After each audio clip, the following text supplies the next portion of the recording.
I remember a story when I was a teenager of Dad and I trying to fix the hay baler. Neither of us had any idea what we're doing. We're looking online trying to find these manuals to these old 1920s balers. We couldn't find very much online about what we wanted, obviously, but we looked at the one that was working and just reverse engineered it.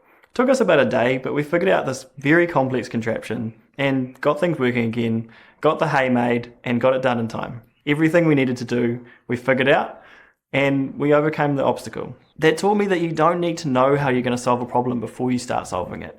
You can figure it out along the way, and as long as you've got the belief in yourself, you'll get it done. My favourite cartoons when I was a kid were all about going on an adventure. I loved that idea of setting out into the unknown and just seeing what you found. There was never this clear storyline. You couldn't always figure out what was going to happen, but there was always this sense of adventure and the unknown. And that's honestly how I fell into business. It was just an adventure. I was just figuring out as I went along.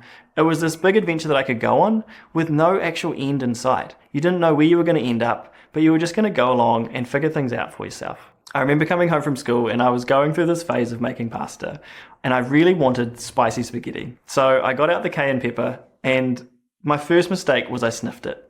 I got cayenne pepper all up in my nose. I was crying. It was painful. It was horrible. My next mistake was putting far too much in. I thought I was a genius. I'd put it in the pasta water while it was boiling. It would infuse it and it would be brilliant. The worst part about that is that as the steam rose, it got more cayenne pepper into the air. So I got more in my eyes, more in my nose, and this whole situation just got worse and worse. After that, when it came to sitting down and eating this, it was way too spicy. I was sitting there, sweating, crying from all the cayenne pepper in my eyes. But I soon learned not to put so much in for the next time round. And that taught me that it's okay to have these mess ups as long as you learn from them and as long as you change something next time round. I remember when I was 12 and I was trying to build my very first website for the farm.